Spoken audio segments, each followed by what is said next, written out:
Good evening, Blonders! Pinoy Blonde Buhay, proud to be Pinoy.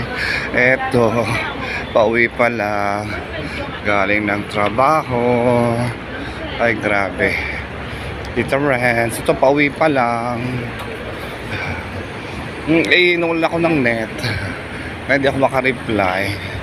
Plus 8 na. Ito, naglalakad ako pauwi. O ba na ako doon sa kasi iikot pa dun sa kabilang kalsada yung service bus na yung lalayo ako lalo. Ito, naglakad na lang ako pauwi. Bumaba ako para malapit-lapit dito yung aking lalakadin. Ayan, nung oras na mas 8 na eh. Ay nako, Diyos ko Lord, pagod. Akala ko summer na wala na masyadong gagawin. Sa bagay, wala kami ginawa nung Merkulis, Webes, maga kami nakauwi. Ngayon kami maraming ginawa. Ay nako, Diyos ko Lord.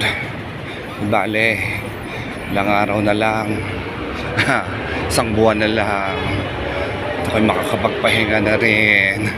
Kain tulog na naman si Pinoy Blonde pag-uwi ng Pilipinas. Ay nako, Diyos ko Lord. Ay. Grabe, malapit na umuwi, wala pa akong nabibiling pa sa lubong. Kaya pag wala, edi dyan na lang. Diba? Kung wala, dyan na lang tayo bibili. Lang ako mag-grocery.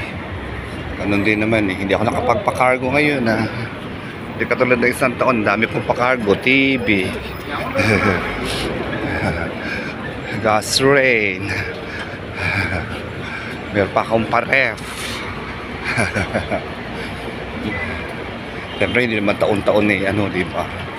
Wala nga mapaglagyan hindi pa nga kasya doon sa bahay na panaas yung mga pinadala namin Sabi ko kay Nasir, wag na muna magpadala, hindi pa naman naaayos yung mga mga dinala nung isang taon. Andun pa din.